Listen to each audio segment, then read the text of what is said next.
and whatever I see is smiling at me. Love is who I am.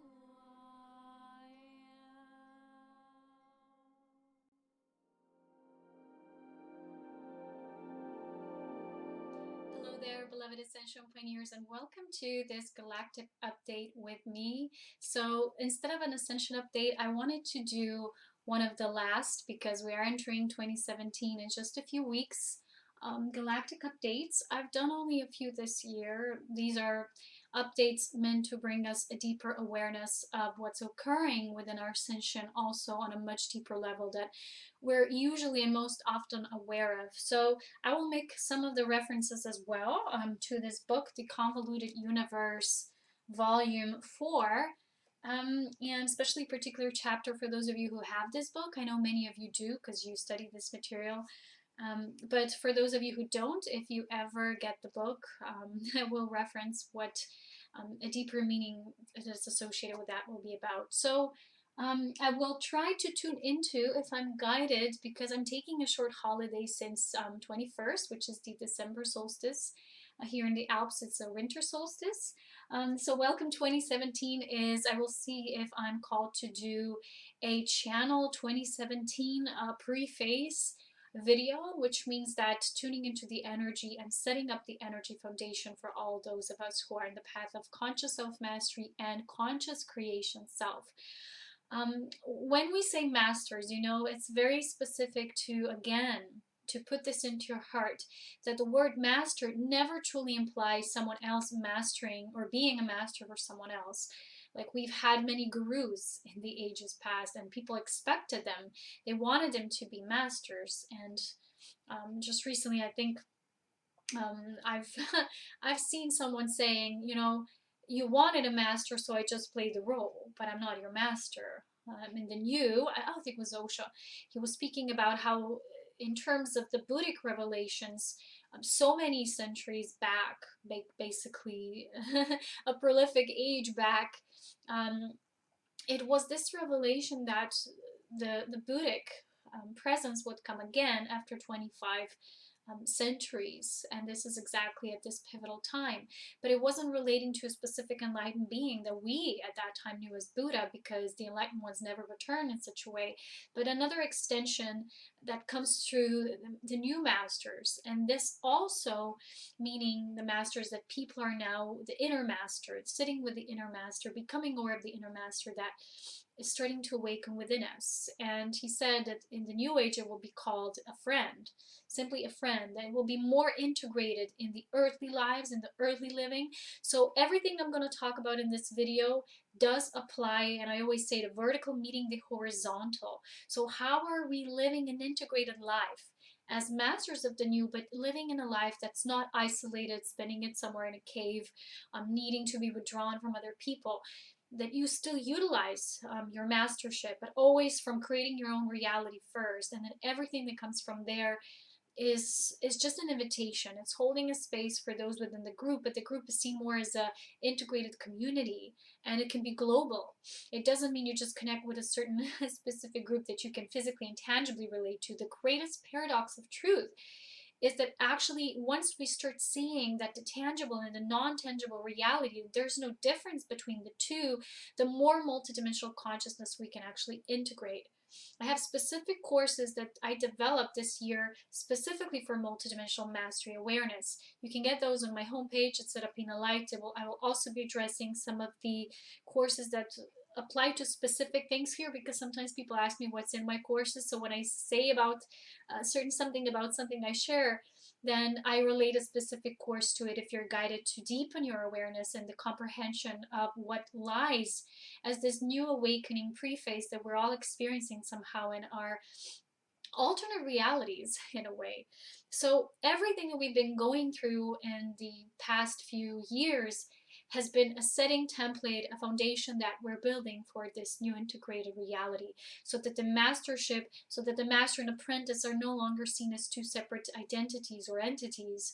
It's more of an internal dynamic within us. The seeker, the knower, they're an integrated aspect of what I call the enlightened fool. I think it's a beautiful coined term that I came into awareness of. So everything I'll be talking about here is a culmination of everything, and this is how I was guided to present this last galactic update for this year is a culmination of many of you who are experiencing those cycles at a particular time that is now, and these timelines we've been somehow ascribing to, each in our own timeline kind of way. But still, there were specifics that held us together as a group consciousness of the ascending beings. So this will specifically resonate your heart. What won't, let it be, because as some of us are completing and coming into what I've been writing about here, coming full circle is the title of this. Some beings are now at the front side of this. So remember that everything we experience, we leave energetic, almost like holographs, so that those who enter now don't have to go through the same encoding and the same programming because it's already been encoded. So the encodings that those who are following, they're not following us per se, like we know following to be as following our footsteps. They're following through their own pathways, but they're doing it from collecting the bits and pieces of what needs to be encoded that was encoded by us in this specific awareness of who we are and where we are applying our journeys to the whole. And I always talk about this being a unity consciousness pathway. There is no other way for ascension, and yet it is so deeply personal and individual. And then when we complete that, those who follow will somehow take those encodings and yet being masterful in their own encodings, which means the purpose that they bring. So that's why when you look at some of the children in our own generation, that's the new generation, they no longer have to go through the things that we had to go through. And I'm specifically relating to the new children, those who carry specific encodings for the assistance to the planet, not just those who we say, well, they're just here to have their own personal experience on Earth. So this galactic update will also have a deeper meaning on volunteer souls, which is something I often talk about, is something that Dolores Cannon presented to us so beautifully with the 3 Waves of Volunteers book. You can get that as well if you haven't already, but I think many of you who somehow tune into my sharings are also in the awareness of that. I also want to say that before we move into this subject, that for a lot of us, right, there's this, what does it mean to come full circle? When you really come into terms with what ascension means for you, because in the end, although it is a collective, it has to be, and it does become a deeply personal experience, which means that if it's not organic, if it's not felt, if it's only a belief, if ascension is belief, it somehow at a certain point, you know, we know this as the archetype of the tower, the deconstruction, the falling apart, through sometimes deep contradictions as well on this journey, somehow this will become deconstructed. And I always say this, and recently I gave this example, that imagine that your perception, something that you feel that is ascension, but in truth is just a belief of ascension. If something radical happens and it challenges your belief, that you say, oh, this is not what I thought about, you know, darn it, you know, then it wasn't really true ascension as you've lived it through a magical, mystical experience that's really deeply profound. That's why I call it the path of organic ascension. It's not something, you know, that you can move through only with perception. And even though we had great masters before, and Zen masters and Zen teachers, they've been laying a proper foundation for those of us who are here in a way volunteering. These encodings were already there, so we didn't have to go through these immense studies of the Zen and the Buddhism and all of that, you know, what they were doing. And that was necessary at those times. But because everything is always shifting and the galactic energy is always precipitating in a new way, we are now moving through Zenism, Nowism, this deeply present awareness in our own way.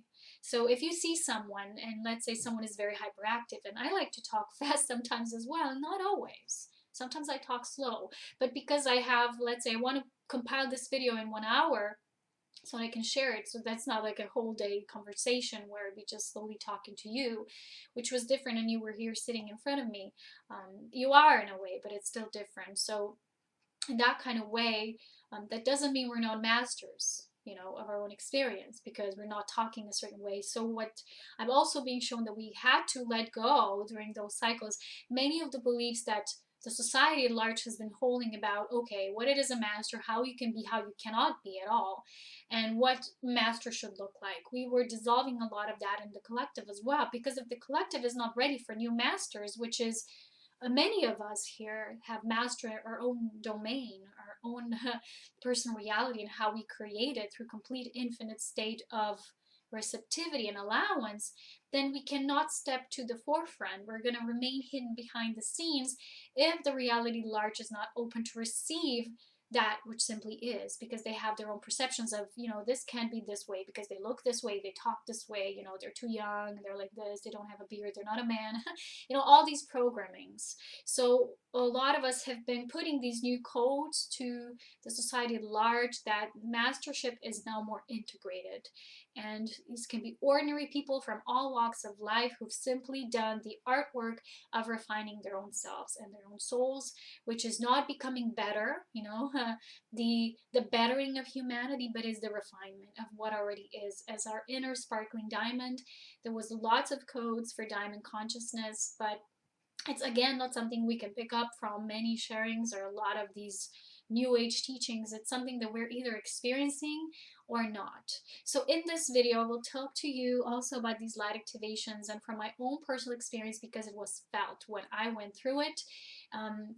These are the things that they're just there. You perhaps don't understand them at the time being, but as time passes and you get more information and awareness about it, you know what it was and you know what it is for you now. But if it's not happening, if it's not embodied, then it's just going to remain a wishful thinking kind of experience or a mental perception. But every kind of level of something we perceive only as knowledge can only get us so far. And we, where we are now in our evolutionary consciousness, can only get so far with the consciousness that was based only on knowledge. So I always say this, that once you compile a certain amount, it will actually, before you enter this new circle that you will just begin anew, when you come full circle at this level, if you don't kind of find this way to dissolve it or to just unburden it, because these imprints, they're not just for you. This knowledge is not just for you, it is for the whole. And like I said, something that you might no longer benefit from, but someone would. And that's why I'm not guided to, for example, delete my old videos, which for me are funny now when I would consider them. But they might serve someone who's just picking up on that level. So these are attunements that go time for time. There's something there that they might kind of, stumble upon. And time, in a way, it's so relative because in truth it doesn't exist. But evolution of creation does exist. And evolution is always perceived as a movement. And because we perceive movement, we already perceive time. So it's not linear, but there is a perception of movement. And that's what we would call time. Okay. So organic ascension, feeling what it is through the experiences I will share here. If you had your own organic experience with this, if something like this was happening for you, you will resonate with this. If it hasn't, create an opening. And your soul, remember this, knows what it's doing. So what we have been mastering in this 9-year cycle of completion for a lot of us is simply divine trust. There were moments when we had so much knowledge, and a lot of those beings who are star-seated in nature, they have tremendous knowledge, but this knowledge can be also working against us if we do not somehow align it with our human embodiment. And I will talk about this in this as well. So these are all the pinpoints that I wanted to address, because imagine your mental development can be so much already pro to this futuristic endeavorment, but your body is still here and you want to grasp and understand anything from this space only, but you're still here. And I know when you're looking at me, it's reversed, right, because of the camera effect. So future is always, it's to the right, and the fast and the left already, they don't exist anyway. But I'm showing you this so it comes out in reverse, but either way, you know what I'm saying. So the thing is that we only have this perception because of this structure of creation, because when we're in movement, we're in the evolution of the physical vessels, of the physical ascension. Our spirit does not know this, and that is why a lot of the experiences that we have that are spirit infused only, they might not always understand the compassion that our human body needs. So in these 9 years, we were developing that exactly. We were developing the understanding of how the human body works and functions. And for a lot of us who have the knowledge that's somehow not always related to the physicality and to the physical body, we had to have an actual experience. And I've been writing here that if we understand something, we understand the concept, but we have not gone through that concept via exact experiences, integration will not be there. And this is why we needed to have those things when knowledge can hinder us in a way. And I'll get to that as well. But for the first part, I want to say that what I'm sharing, has a lot to do with star-seeded souls who have, in a way, somehow always been like experiments, because I was always assured by my own guidance system as well that I'm like an experiment of how much light it can come through one human body but still remain physical, and yet at the same time the refinement of physicality will take place when we have, and I'll talk about that as well, these what we know as ascension symptoms and body aches and pains. This happens when our light being starts to descend more and more in the body, and it starts to rewire everything, starts to restructure things. And for the time being, we might feel unpleasantries in our body. And just one of my recent experiences was the resurgence of an older pain that I've experienced back in 2009. And I even had a fall. It was in snow and a cold winter, and we were gliding with some people in those tires, huge tires when you go through the snow. And one of mine, actually, it flipped over, and I fell exactly at this spot here between my shoulder blades. And I went for these massages that were very triggering of the pain. It was quite, it was quite painful and very excruciating at that time. But it's something I've gone through, and that it kind of went dormant. But now, because I've taken a part of some of these touch-based bound techniques, that's how they're called. These probably trigger those locked codes at that time of the pain. So my massage therapist, she said to me that probably the dormant expressions of those feelings, they were locked in the physical space, and muscles specifically, and certain ligaments of the muscles, they hold a lot of memory, and if there's a contraction, if there's something that our memory locks in, because at a certain time we can't yet handle either a strong emotion or something, and it's unfamiliar to us, for a lot of us who are not of this earthly domain, we sometimes couldn't even feel those emotions that were coming from our ancestral human lineage. So we couldn't feel them, but the body still experienced them. So now, with our greater understanding, a lot of more human compassion being born through the soul embodiment process, we're now perhaps more able to comprehend that, to have more compassion for those parts and aspects of us. So if things that you felt were somehow in the past, the resurging physically, then this is probably why this is happening. There's now unlocking of this, and the pain perhaps that was kept captivated in that area now wants to be break free, and that's a process. So the body needs a lot of compassion when it starts to release that, because the pain, even if there's perhaps no more emotional charge, you have such a bright awareness that you can't even feel that feeling anymore. Perhaps it was a very deeply feeling of I don't know, it could have been immense anger, it could have been something like rage. Even for a lot of us, these were too intense feelings. We were not able to feel them even. It was too much for us, because our structure, our light being, is more subtle, and it was foreign in a way to us. So we locked those things for when we could have more human compassion. We were more embodied, so to say. And this is what I'm going to talk about here.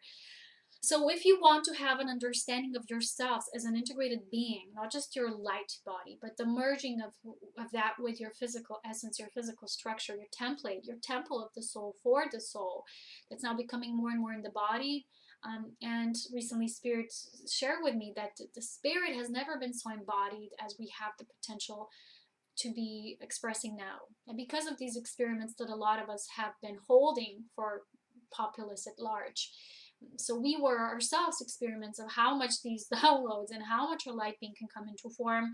Because if you've been following the work of Dolores in these books, a lot of times it's shared that at the time when the baby's born, or the child is still yet very young, even the soul is not yet fully coming into form, because it would short circuit the whole, if it's a higher consciousness being that wants to come into human form. For a lot of you star-seeded bringers, that would be somehow too much for the wiring system. And that's why there's a lot of abortions happening when that wasn't yet fully understood. So they started to apply these, in a way, experiments through more grace, which means like in a process that's more understood. So the light being starts coming at specific ages. Also, you know, when people say that we have doorways of exiting the body, well, these are somehow very much aligned.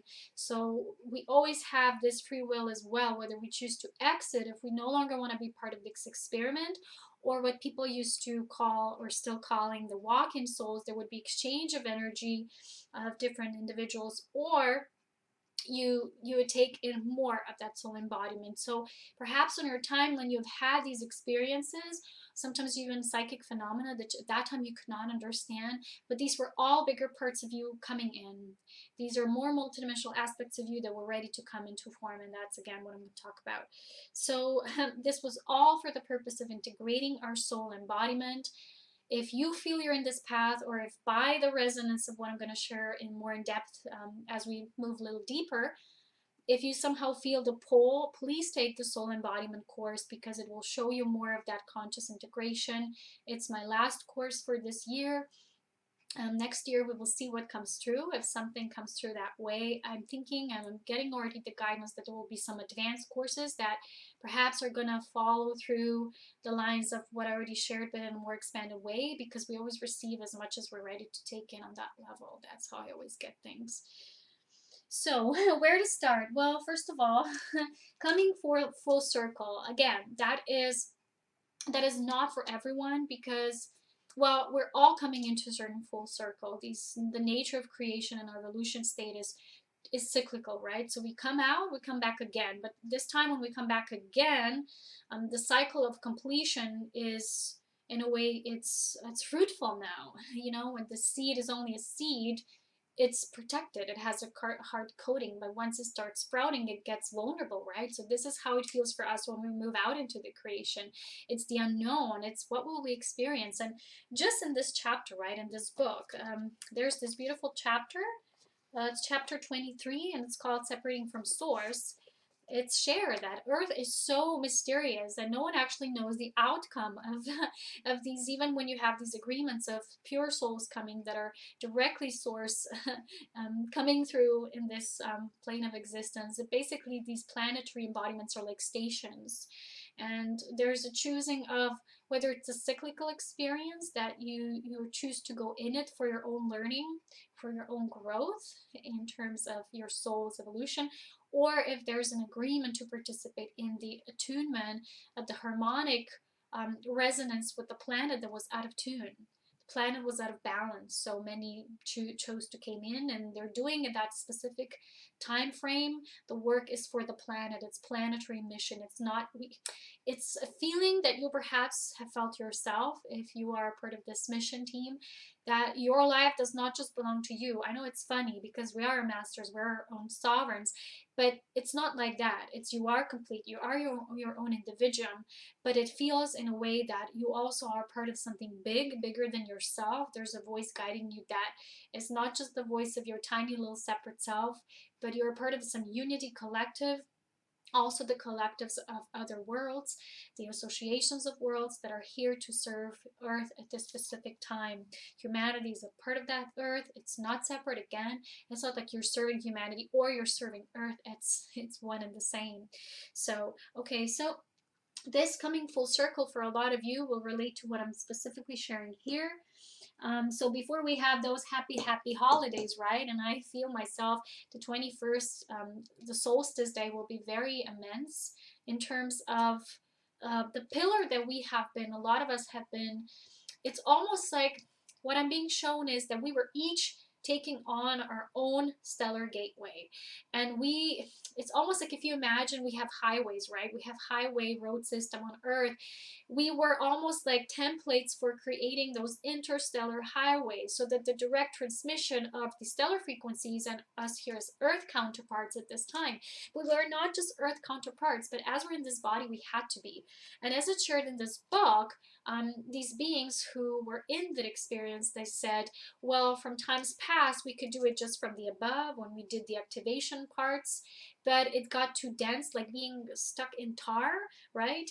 But they said it's not about removing the tar, because then you don't do anything. It's almost like you just want to withdraw the energy. And again, you don't do the integration of light and dark, and you do consciousness.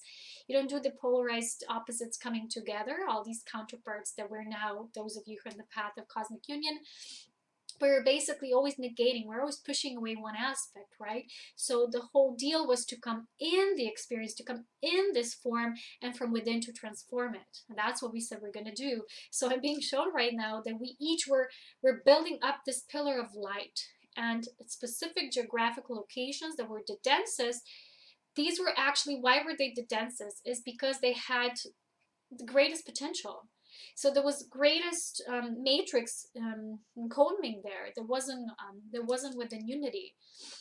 So it was specifically kind of like, almost like if you look now what's happening in the Far East with all the wars and immense catastrophe perceived on our, most human denser level of experience. We feel, wow, that's just terrible what's happening, right? But on a deeper level, that's happening because this was so deeply entrenched, because it had such a deep light potential there. So the imprinting there was at its maximum capacity. So these beings, these souls, they wanted to work from the inside. We wanted to do the inside job. We had to do embodiments. We had to do full embodiments.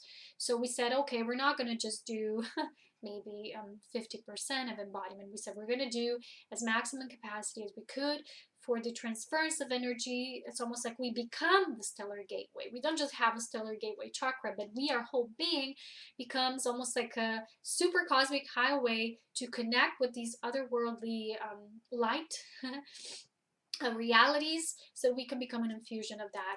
And for me, I've always known this was my truth. I've shared this video with you, the mission of the creation pillar. All this was given to me directly by my spirit, by my team. What was my mission? To hold the space here in these White Alps in Slovenia. A lot of people don't know that. They don't have the knowledge, of course, because they're living their own lives and realities only. So they don't have the knowledge of that. And at this time, they're not meant to be aware of everything, because they would not understand it. We have to go from wave to wave, so that's why those of us who have this knowledge, that in a way it's very ancient, and yet it's in the now. We have it because we can handle it, and because we can pass it on to those who are in similar terms able to receive that.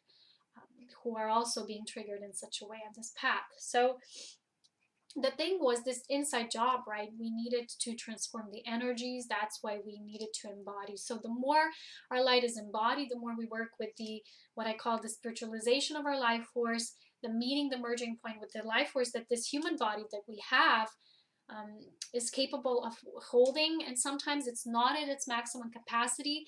So that's what we have. This is what I call the Ascension symptoms, because there needs to be readjustments. And when these light influxes are most intense, and why are now, let me tell you, they have started to spray our skies with chemtrails so much now, even a week before the solstice. It's been terrible. And here especially, because we have a portal here, and I've been noticing and I've been following, because sometimes they do that if we have solar flare activity, but that wasn't so much going on. I was thinking, okay, perhaps cosmic rays, and of course, right, there's this constant transmission of these interstellar energies, because we're in connection with all life. But so for such a long time, Earth was almost like placed in this incubator, right? It was in that kind of space. But with us doing, we did almost like it was like doing acupuncture on the planet, just by being us as these pillars present on the planet. So what started to happen was it was finally ready to receive in such a level again. So that the attunement of planetary, what we called back in the 87 was the cosmic convergence, harmonic convergence, and I call it the cosmic convergence. You can find more information about that on my webpage, Serapina Light. I write about this in the cosmic section. So when this started occurring, more of that light could started to flow through, and it's not just happening on the outside. It goes right through and goes through the meridians of the planet, and it intersects, and we kind of are all connected. So even though you might find resonance with a particular being who lives across the planet from you, but you feel an immense sense of kinship, brotherhood, sisterhood, is because these meridians, this the light quotients that are kind of connecting us, that we created. We basically are like generators for these. We're holding them in and we're connected through them. So we are one in that sense, okay? So why now are they doing so much of the spraying? Is because they always do that to prevent these light codes from coming in, but they're coming in either way. It's in a way I always look at it and I'm laughing at the same time, because I'm thinking, well, at a certain with a certain consciousness shift, you can no longer do that. And at a certain point, when this acupuncturing kind of journey is in a way coming full circle, even that phenomenon will no longer need to exist there, because there will be so much of that light coming through that will no longer be sustained in such a way.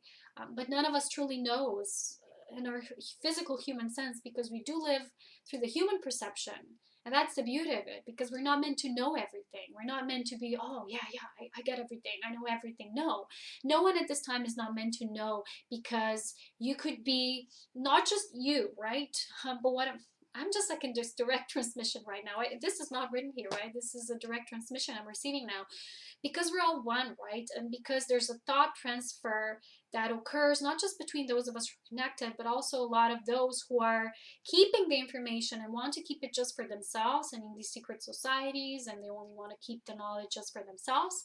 They also can read those thought waves, right? So for a lot of us, we're not meant to receive. It's not meant to come in the collective, because it doesn't just come to you, your sovereign, your master, you, the pillar, but you are in constant transmission. So you also radiate that out in your surroundings. It's codes, right?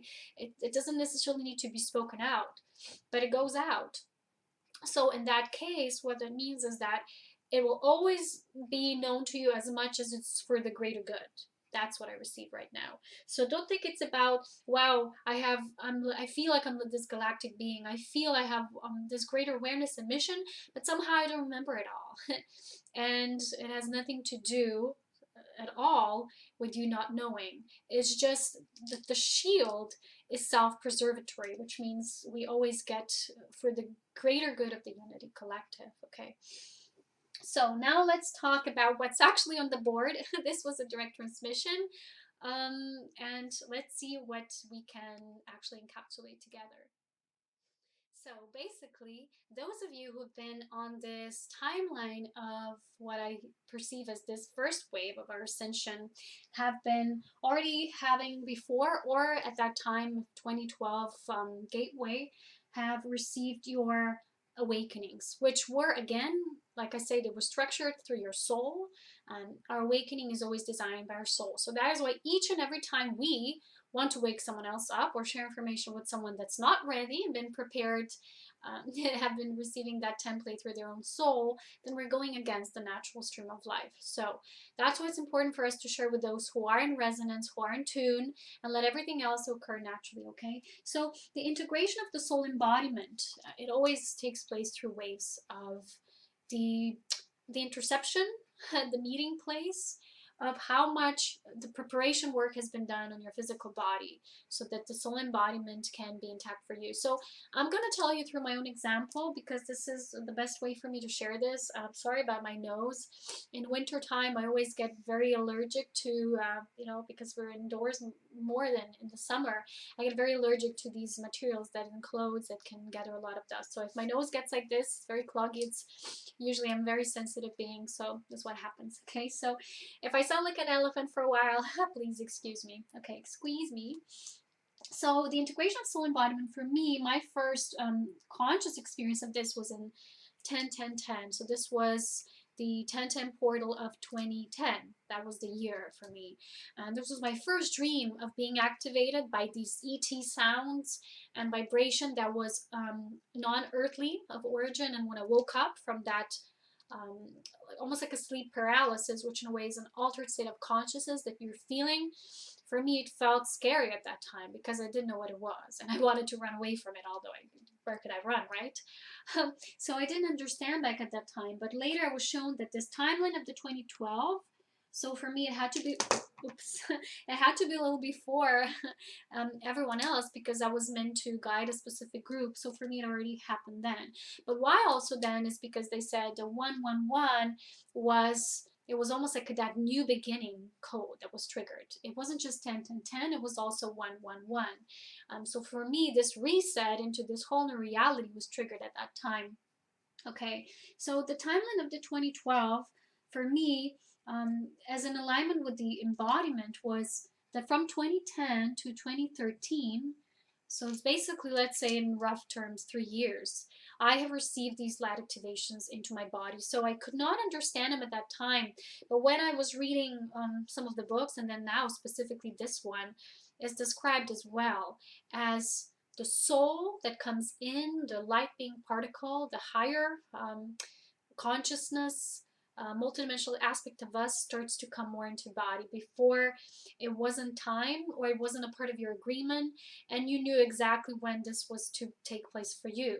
If it happened anytime sooner, you weren't ready for it, there could be also a termination. You couldn't handle that light. You couldn't understand, a lot of us already felt so weirded out or spaced out on this planet that we couldn't always understand why we're here, why we're so weird, why we're so different, why we relate to everything so differently, why are we so sensitive or so empathic, and why are people around us not responding to life the way we do, and why they're so egoic and greedy and resentful and fearful and all of that. So it had to be at a very specific moment. So for those of you, so you see I'm doing a whole review of this 9-year cycle for a lot of us. But for you, it will be personal, although, like I said, there are certain similarities that we've all experienced. So for me, what I've been shared with is that from the 2010 to 13 was this 3-year period of this being activated. So when I had those experiences, it felt like a floating light that's all around me, that's always there, always present. Sometimes I felt it more, sometimes less. It was vibrating. It had a sound. It had a sound dynamic to it.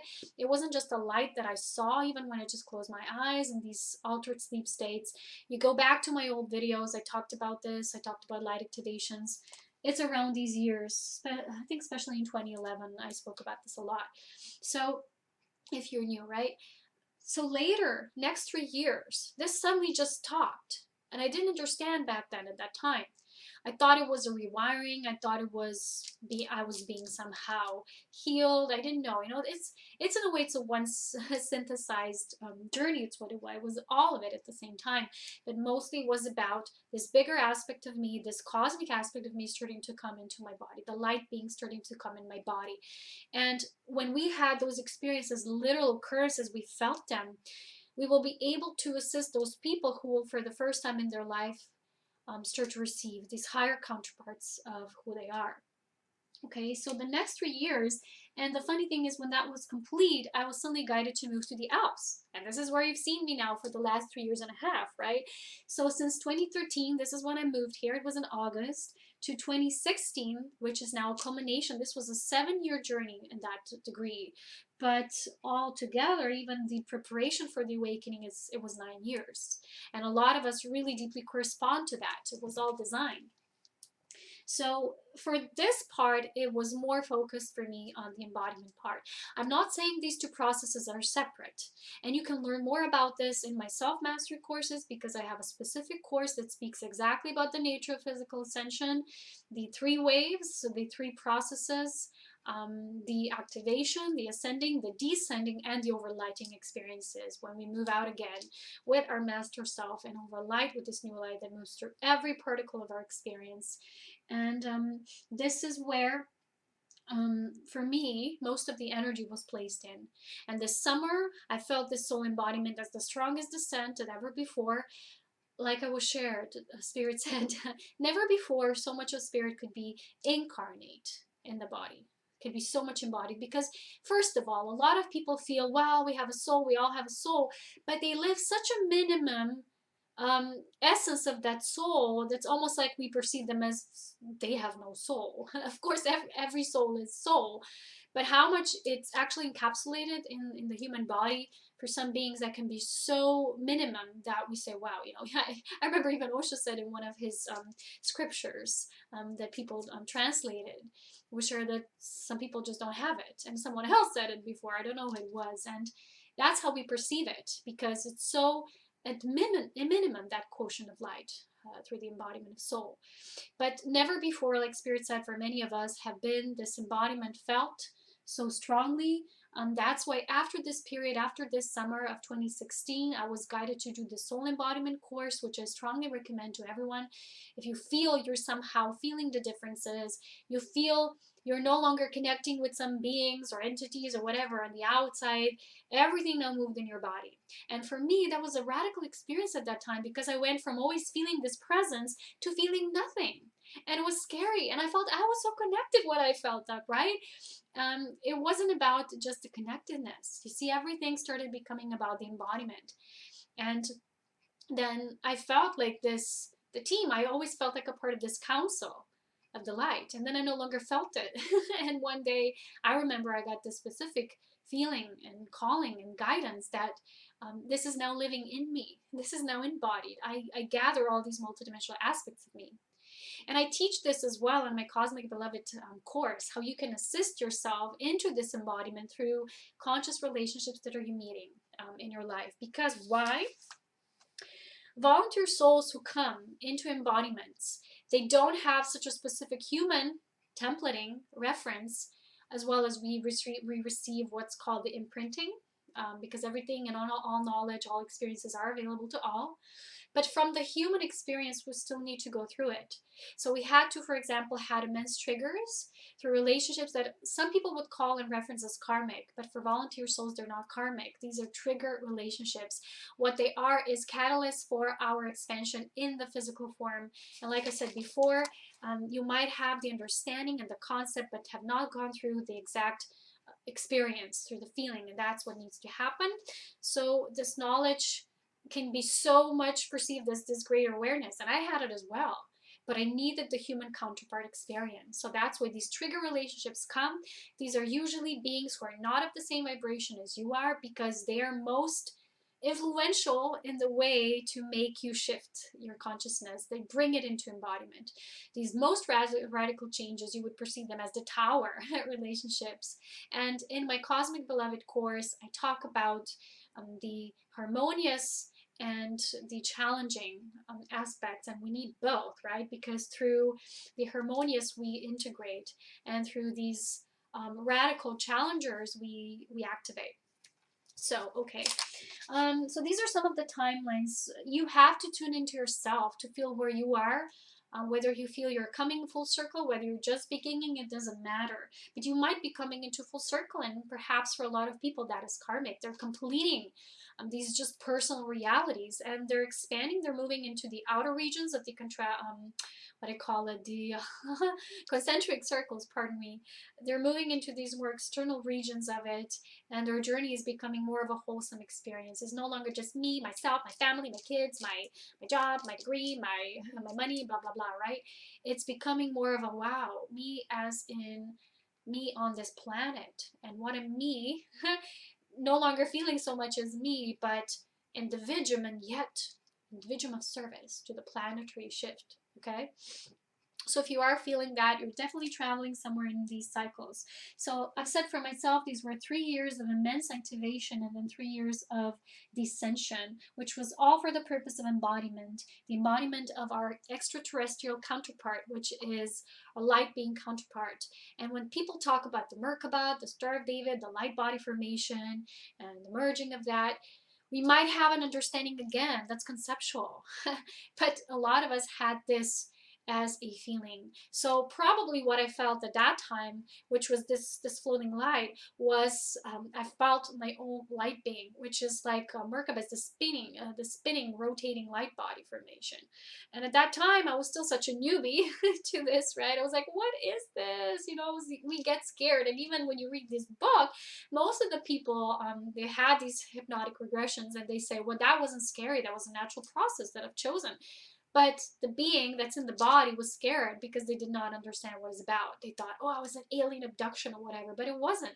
Everything was a part of the greater soul. And even when we perceive it as abductions or extraterrestrial experiences, these in fact are pre-designed through our own greater soul counterparts, okay? And a lot of us were here to bring the counterparts of our human and the more galactic being. We also do that as in masculine, feminine, yin and yang.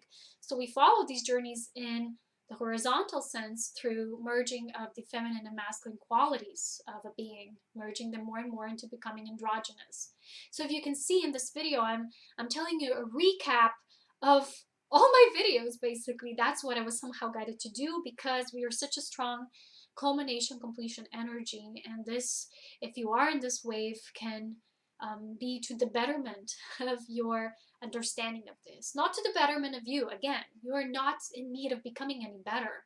You're already going through this natural process, but the more understanding of it you have, the more you open the gates of this to be more in flow, and the more you will have an understanding perhaps why you were different, why you were choosing things in a different way, why was it more for you important to create that pillar than to just, go out, be social, do the social stuff and whatever, and get approval or get noticed and whatever. Even when I'm out there speaking to all of you, I'm not doing it to gain a certain attention, but to share this knowledge, because if I'm poked in my butt, it's I cannot stop. I have to record this in the video, otherwise I cannot be at peace. And when I do it, there's like this sense of sharing, and it's a mutual reception kind of energy. So if you're benefiting in any way from this, just let me know, send me some feedback, and I would love to hear back from you as well. Okay, so what this is also about, right, with the volunteer souls who went through these timelines, these were convergent timelines. So what we would perceive as our future selves, and then the karmic healing was a lot of times for people, it can represent the perceiving of the past timelines, and what humanity has been going through repetitions. And what is repetitive is always created from the past. It's something that was already, and it became so la la la, yada yada yada, always the same, that's what this influx of these volunteer souls was so needed, because the galactic higher councils, they thought of this as a way of bringing in new energy and finally doing the acupuncturing from the deep within, so that these points can be reactivated and open again. And watch my video on explaining to you the different from a creation point of view. We're all a part of everything, but from the creation standpoint, there's different places we take. Depends on our galactic training. It depends on what stations we've been moving through and what we were meant to bring and establish on this planet. And I also talk about the rays of embodiment, because a specific ray has a specific knowledge. So with so much information out there, you're saying, Polona saying this, and that person saying that, and this saying this. Well, the unity is about that we each share our own part. It's not that, I have it wrong, they have it wrong, or I have it right and they have it right. It's each of us is bringing a specific piece of the puzzle to the whole that unlocks the gateway to the all. So, without further ado, this influx of these souls was so beneficial, and that's why some people perceived having these what they perceived as ET abductions, and why all of a sudden this phenomena was no longer present, because that stage was complete. So our light being, like I said, is our higher ET counterpart. And please, if you're new to this, you can always rewatch this video.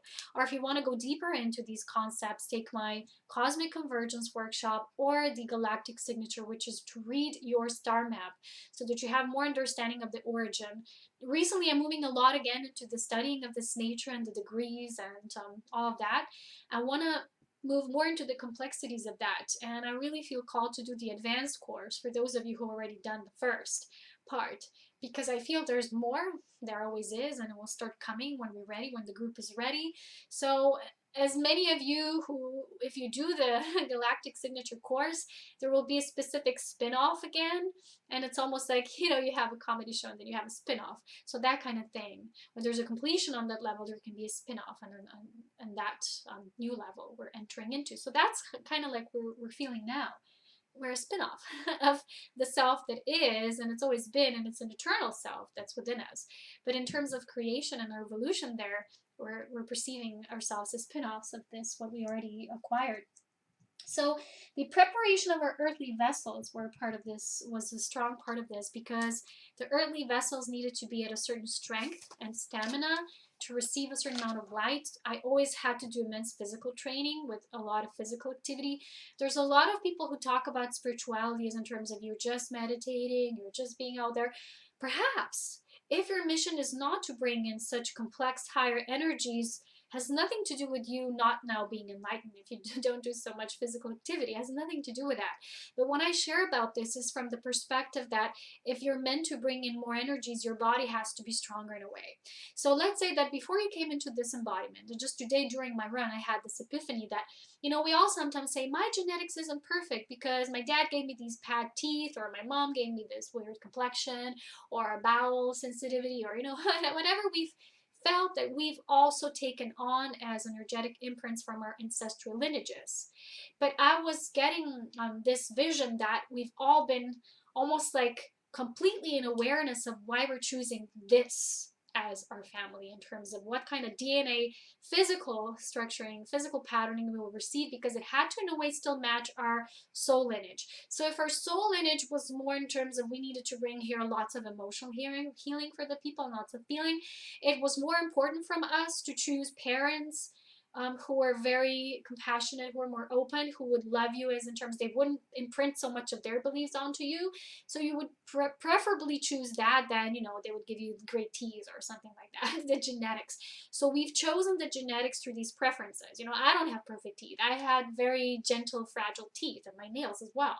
But it wasn't because I wasn't healthy. A lot of what we receive physically was because the bodies are an evolution of the generations through time, right? It's a cyclical as well.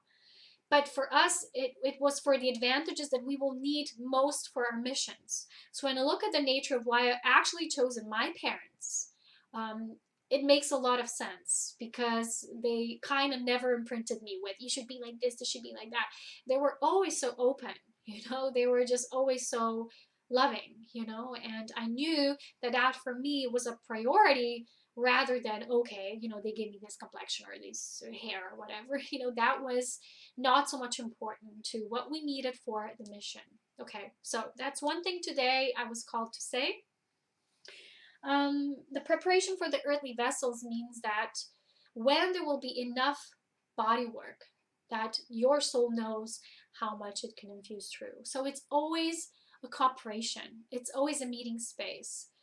Sometimes we feel, I'm ready for this, I'm ready for this, and yet you feel another level of your life doesn't begin. It's perhaps you're working on different things. And for me, I was withheld almost from a lot of physical things. You know, I didn't go out and travel and all those things. I did that before 2010, right? Not a lot, but I did some, okay? And after that, it stopped, because my whole purpose was built on creating this pillar within myself, and here, as I've said, the interstellar highway, which was a direct cosmic links we were building. So that was of more major importance for me than just having my personal whatever kind of, you know, I've had periods of taking some downtime, and that was as much as I needed. But the main focus was what my soul knew I'm ready and here to do. So if you felt this was a part of your life, don't always associate yourself or compare with people like, oh, I can't manifest this or I can't do that. No, because if you wanted to, you could. But why are you not doing it? Because you probably didn't choose it as your 100% optimum.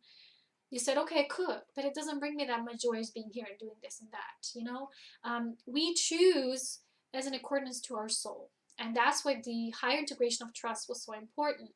And whenever there was doubt, still, the more embodiment of soul that comes, the more trust there is as well. There's more trusting of this being a natural organic process. So that's important. And when I say, and I've said before about the body pains and aches through the Ascension symptoms, is because when that light being starts to be activated, when it starts to more come into your body, and there's a resurgence of that, it's not just a divine remembrance, like, oh, I'm remembering.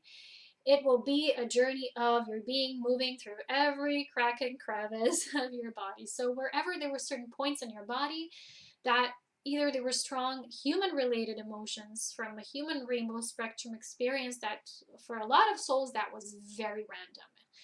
It felt very foreign to them, very alien. So as much as certain higher frequencies feel alien to most of the Earth populace who are more closed off to these higher frequencies, for us it was vice versa, right?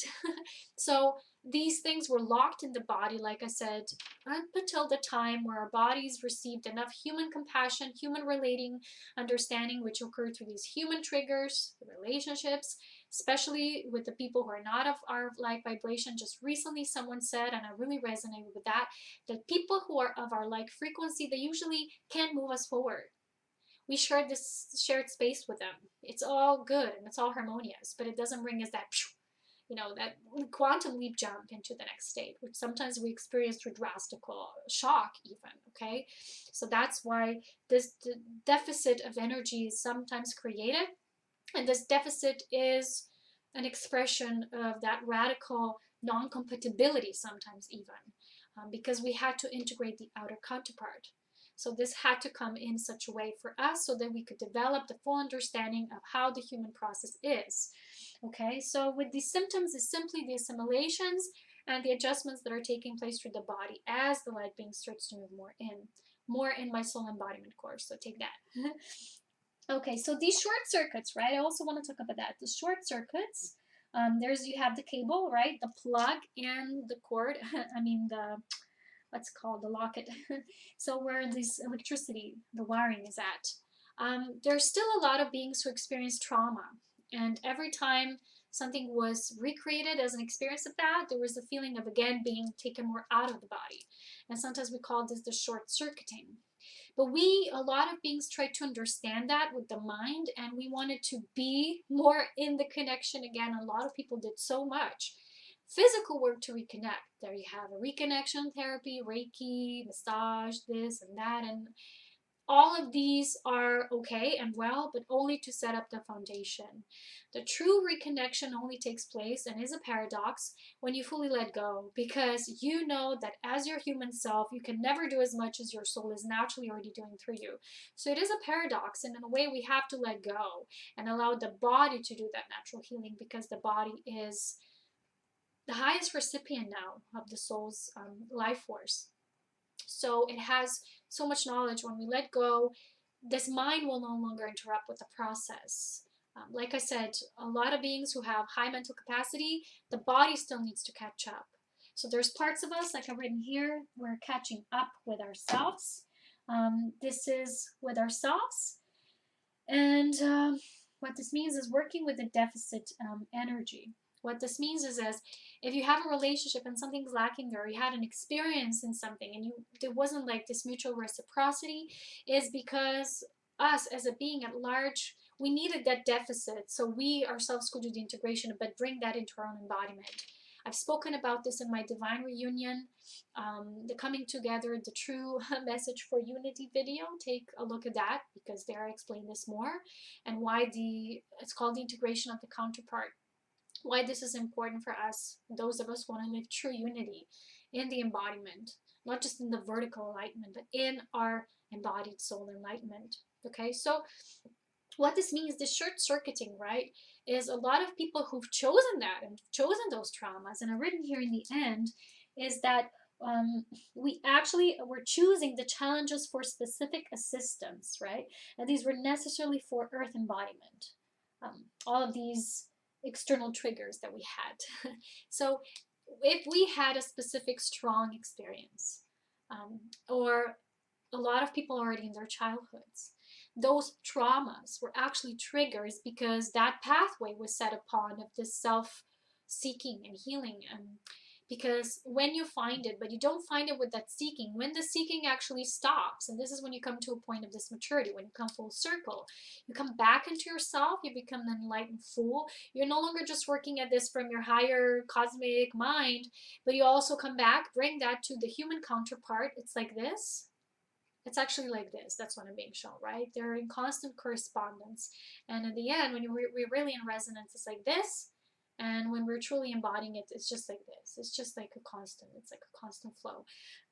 So everyone who felt this disconnect and has been feeling a sense of enlightenment and bliss only as these partial states or samadhi, but it hasn't been a permanent experience, is because it wasn't yet fully permanently integrated.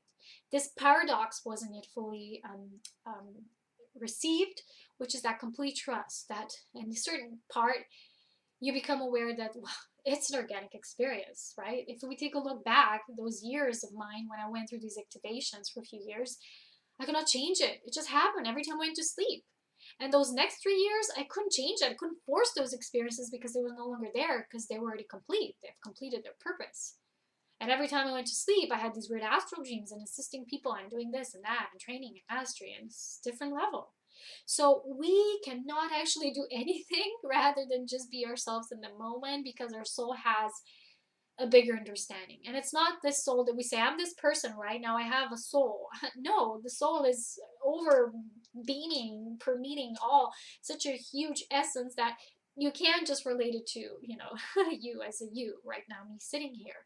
But the more you can connect to this I am, this being, the more it's going to come into embodiment, because you're doing it not effortlessly. You're not seeking, you're not striving, not trying in a way, striving for it. Because a lot of people, they have knowledge, but they want to kind of use that knowledge to try hard for their ascension, and it hasn't been working. And like I said, it can only get you so far, but then you have to like poof, dissolve it, let the soul speak and lead, because it does know how. So these triggers, these external triggers, especially through relationships, were necessary for our earthly embodiment. These actually got us to develop this pure human compassion, radical, authentic human compassion. So let me see if there's anything I've actually been writing here, but I've forgotten. Oh, this last thing here is experiencing from the master soul perspective. So every single thing we've had was chosen for how we will then also assist and pass this on to others, but we can't fully do it before we come that full circle, before we master that. It was so easy all this time. I just didn't fully let go. I was still living my human, the separate human self, which is always trying, eager to know more, to research. Oh, please, I need to reconnect. You've always been, but the experience of you perhaps being disconnected, or feeling traumatized, or feeling like a victim, was in a way so you could understand what majority of the populace here on Earth is experiencing. Because how otherwise can you exist? So one different thing is what the gurus were teaching, seek your enlightenment, do only that. Yes, most people still need to go through that, because they first need to find that solace within.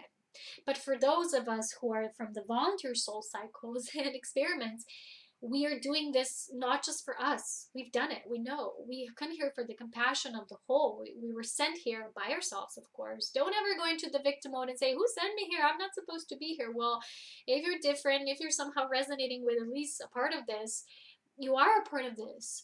But you have work to do, like we all had. I mean, for me, it was 9 years of constant work. Like I said, I didn't do the things most people do with the travels, or romantic love relationships and what of that. Even when I had relationships, they were for this. It's like getting the triggers and getting the answers and getting the awareness of what this is all about. So lots of work, right? That's why I'm eager to do the Welcome 2017 video to see what this will bring to us. We'll see on when I'm guided to that, but I feel something will be there. So I'm going to go through my notebook, see if I forgot anything, because I really want to make sure I get everything out here before the new year begins, before this cycle is really wrapped up. And I think it was just a few days ago, I got this angelic card that said full circle, that you've come into this completion. And the color was gold. And gold is ancient knowing and remembrance and wisdom and completion. So it's very beautiful.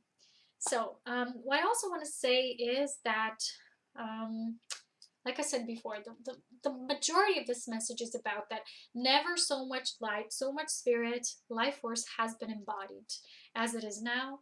The predecessors of this have been showing us the way, the many, the hybrids, and all celestial avatar deities on the planet have been a part of this starseed being experience. That is a mystery, and the end result is not always known. It is what it is. So the volunteer souls experiences, they're different. We're scattered around the planet doing different things. Not everybody's meant to even do the spiritual sharing or teaching, whatever kind of work. It's not even teaching. It's just simply being in communal experience with. So when I share, I'm being in the communal experience with it. It's not, oh, me, my knowledge, it's for me, ha ha ha. I'm being goofy here, but you know what I mean. It's a part of a much bigger thing, and when you are here to serve, you'll always feel that way.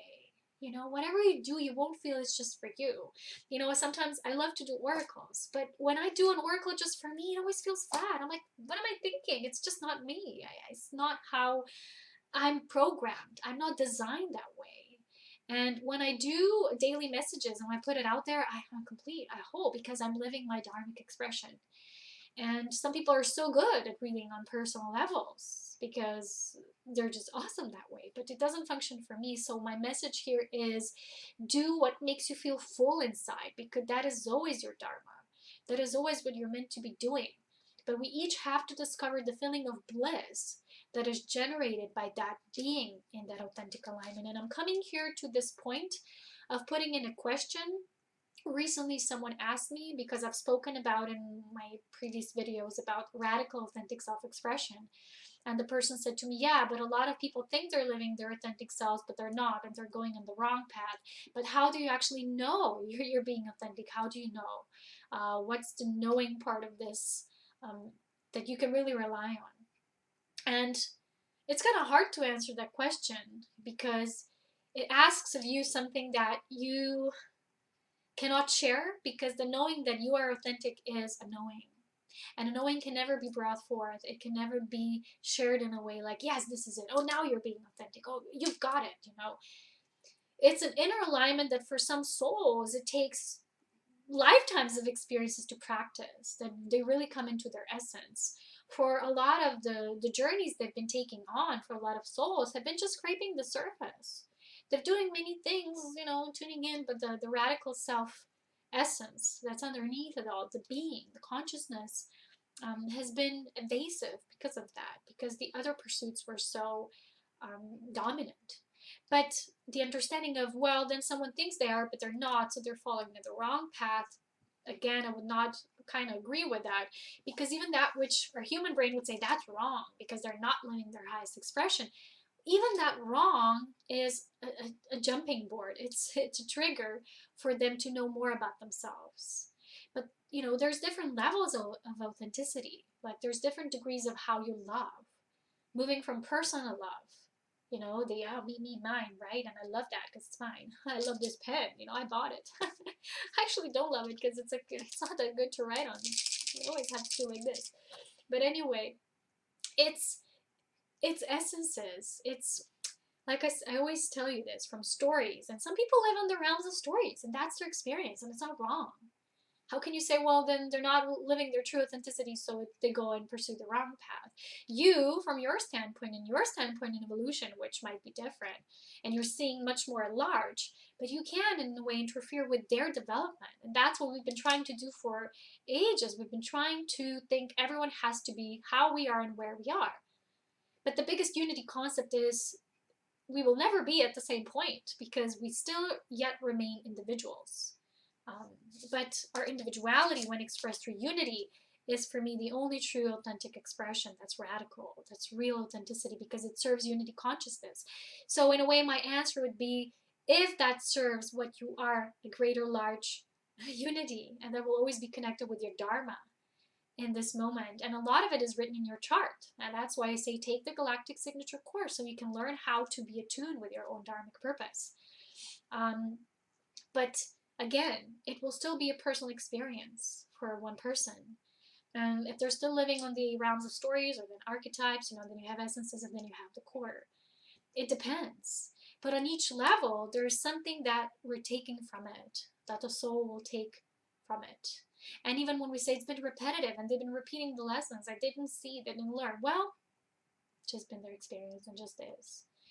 And what is important here is for you to know what is right and just for you. And like I said, the most radical authenticity is when it serves unity, when it serves the collective of unity consciousness. So that's my answer. But it's not an ultimate answer. I always say, find the space of that question being turned back to you. So people, when you ask me questions, please do consider that I would rather use them in my videos to share with the collective than to give you those long replies, la la la la la, which basically these are again discussions, and I can do that unless you have a personal session with me, because it takes too long. There's so many of you and only one of me, and I always tell you that if you want, take a step, pose that question, but it somehow, if I can integrate it in these videos, I'll share it. Otherwise, you know, just gonna give you a short answer as much as I can to my capacities. So I've shared about this. We did the light body merge and signs of, okay, we can do that. What are the signs of recognizing that a completion of this light body and physical merge is in place?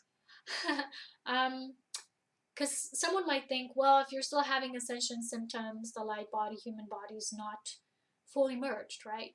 And I would say yes and no, right? Because your soul can be fully in embodiment and it's coming here, but because the density that we call the human body still has, and it's been living in what we call the linear time from reality, and there's still the destruction and decomposing of that taking place.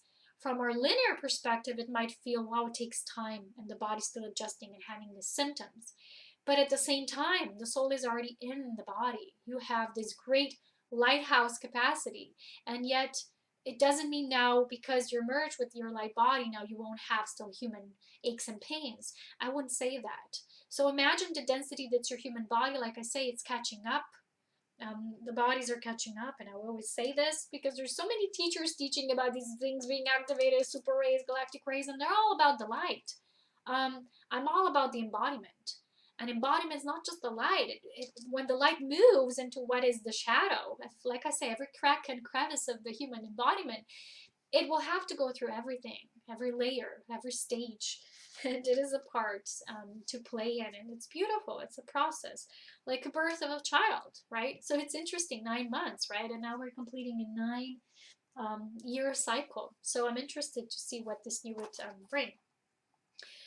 Um, I've shared about the circuits as well. Like I said, the key point, like I've been writing here, is the paradox of the merger, right? As we spoke about before.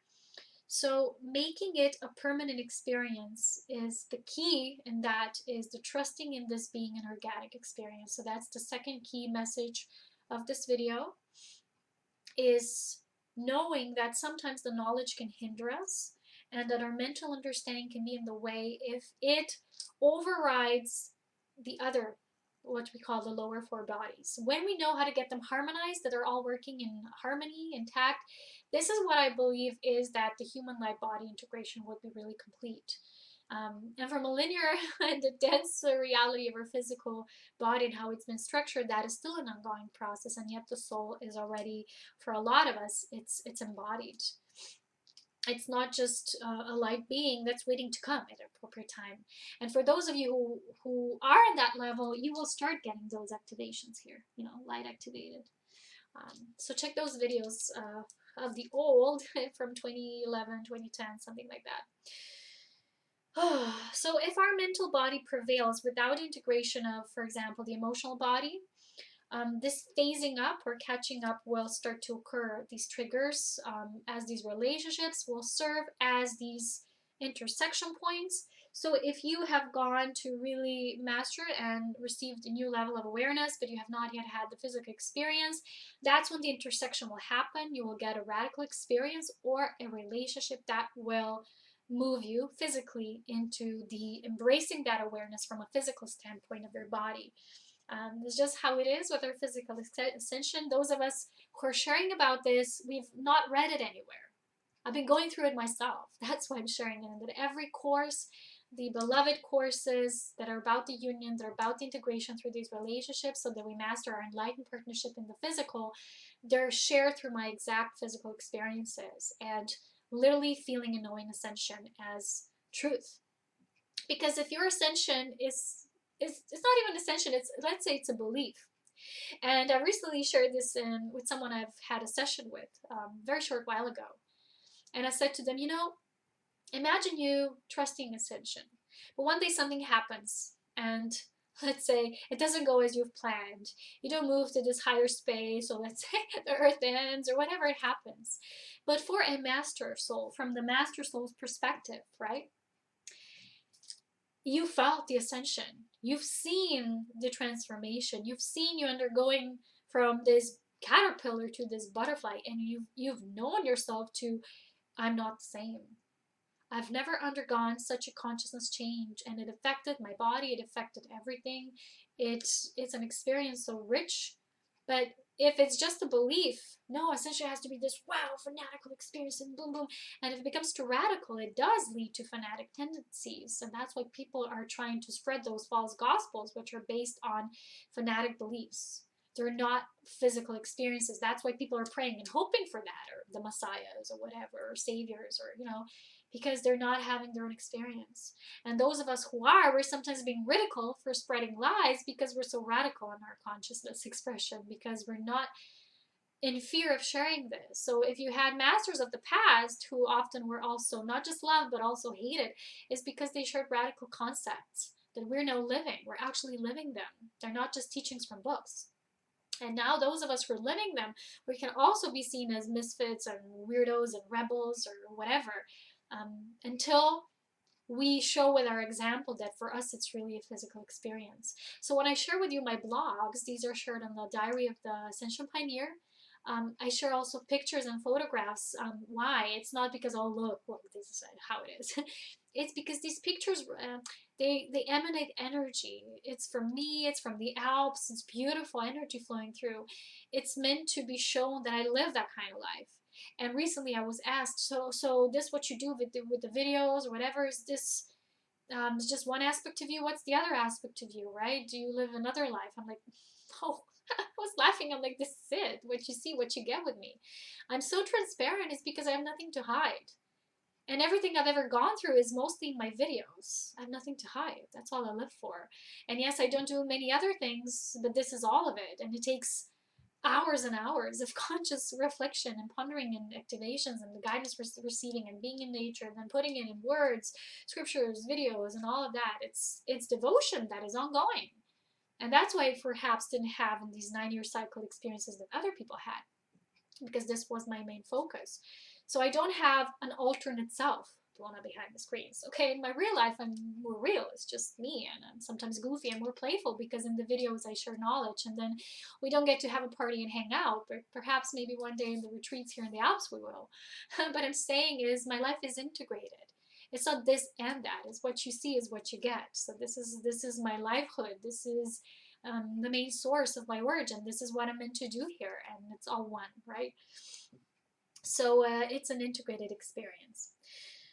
Okay, so for those of us, right, like I said, we were in a way sometimes too alien for this experience, and for us to bridge the gaps, to be the bridges, we had to take in some energies that for us felt harsh. Sometimes these triggers that came through relationships, they triggered the most deepest recessive memory complexes within our bodies. And that's why now when they're coming up again, and like I told you with my own example, when massage therapists told me that perhaps this bound technique, which is more energetic, trigger those things that were kind of locked inside this area again. And I'm like, of course, because at that time would be perhaps too much for me to handle. That was in 2009, and my awakening hasn't yet begun. So we needed that, and we needed to come into more earthly embodiment, to embrace the physical vessel and be of assistance to human relating. Example, sometimes is also the bypassing of the human knowledge. We can't share with sometimes the random people who don't have this knowledge or these words, or they don't know these complex topics. For us, it's natural. It's like, oh yeah, this, that, cosmic, yeah. And for them, it's like, what is this? Talking about, right? So when you go out, and I always say this when I come out or I meet my neighbor, I talk about random stuff like, oh, how's the weather? It's cold. Oh, it's like this, nice, random stuff. But for people who come to you and they don't always have the knowledge or the words, the language is always love. And we had to learn to bypass the language. If I sometimes try to approach someone too much just from the awareness, it was too much for them, and again, they couldn't understand, so they could not relate to what I was saying. At those times, language can be a barrier. So being or doing energetic work is simply loving, sometimes loving on a more human way. Sometimes someone, for me, love was always a universal thing. It couldn't be kept into this one personal relationship you have with only one person in your life, and that's it. And I have that kind of personal relationship with my mother, which is beautiful. It's immense respect and honoring of the sacred feminine of two individuals that are so diverse and different and yet so one, in how we love and how much love we can keep in our vessels. And yet it's one personal relationship. And when we learn to overflow with it, to move outwardly, that's what I call the true understanding of our galactic mission. And for those of us who've done that work, we truly have come full circle because we have remembered to live it through love. So if we are talking to people who don't have the language, we have to learn also to bypass that, to speak in more simple terms, or to just be there energetically or supportively. Sometimes sometimes you do it through humor, sometimes you will, but you're still emanating your light, you know. We don't always have to speak the words and the wisdom. Sometimes the wisdom is silence, more and less it's in silence. So like I said, we pick the challenges and the energetic experiences that we need for specific assistance. Sometimes we call this the wounded healer, but now the wounded healer in us is transcendent, and it's becoming a no longer wounded master. It's becoming the embodied master. The wound was actually a blessing for the collective container because we've learned to unlock those wounded memories so we can do the neutralization point, right? These were the main purposes of these acupuncturing triggers. So this was all for our soul agreement and of some assistance in our mastery, coming at everything and to everyone from our master soul perspective. So if we are sometimes too cutting off, that's not really masterful. A true master, someone recently said again this in a session. We had a beautiful conversation after the session. And she said to me, you know, a master really knows how to set boundaries, but then also how to lovingly open them when it feels intuitively. So in a way, when you're truly radically authentic and in your true compassion, you don't need the kind of protected, what we had as layers and shields. They're no longer necessary. That compassion is the only true boundary. It's not even a boundary anymore. But we had to learn to see and feel every experience from the standpoint of the master soul. So that was what this 9-year cycle was about for many of us. We had to learn with the energy of deficit. Watch my video on the integration of the counterpart. It's a twin soul video, because we had to embody this ourselves. We had to become fully self-sustenant, independent, sovereign, authentic, compassionate, fully loving in a divine sense, but also bring it to the human vessel, not go upwards always. Oh, that's nothing to do with me. Yeah, that's not mine. Oh, you know, all these actually nonchalant and detached ways, which are basically just delusions, because we're not being real and we're not being empathetic and we're not being communicative. We're not meeting the other halfway.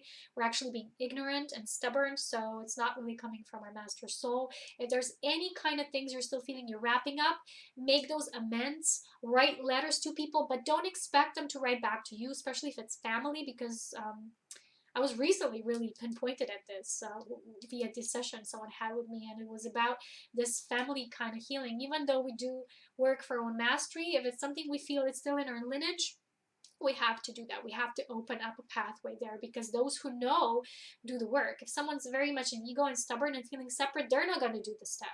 They're going to try to meet you halfway, you know. So we are in the knowledge and in the space to do that, to create those openings, and yet do it from a firm, loving space.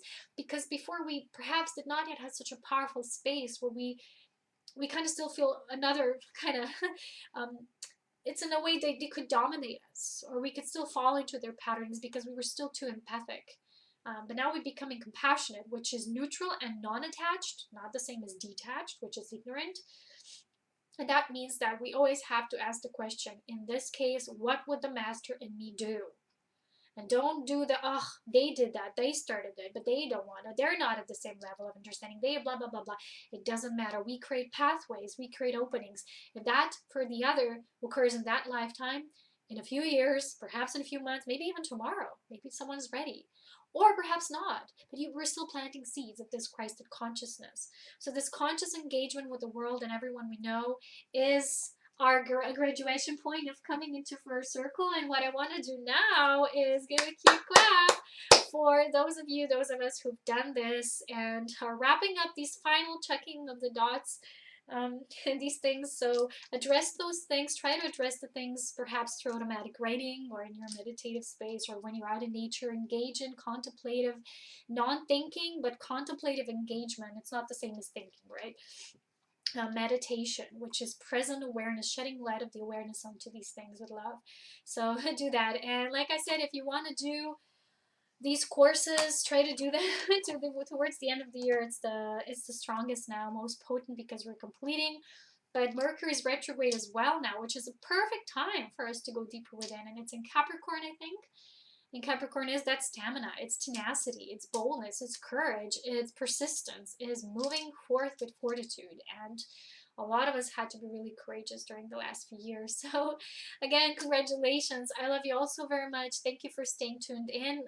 If you want to have a session with me, now I'm having the short holidays, so they're no longer available, and they're starting again in January. So, if you're applying for that, I'm going to contact you, and we're going to have a talk when to fit you in and after the new year.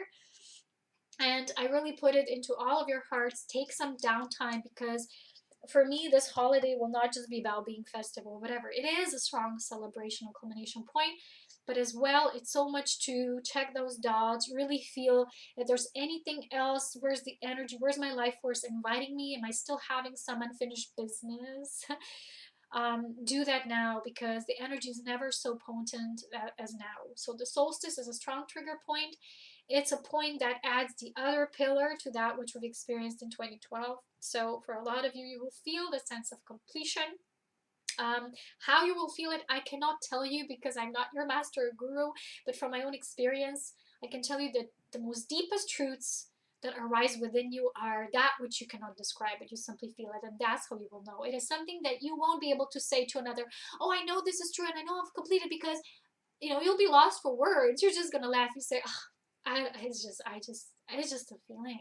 I cannot describe it. I cannot even say. I cannot put it into words. So it's something so deeply personal to you, and yet it is a part of our unity consciousness. So as always, so much love, wisdom, and power. If there's anything else you would like to hear addressed from me, it will come probably next year, which is, sounds far away, but it's still here. It's very close. It is already here anyway. And let's see what comes next. So have a beautiful holiday. Have a beautiful solstice, Christmas Eve, whatever you're celebrating, but mostly celebrate the new beginning and the completion of you and the coming back, the full circle of the true enlightened fool that you are, that we all are together as these new masters of the new earth and the new human, what I call the Homo Luminous. Take care, and so much love to all of you. Bye bye.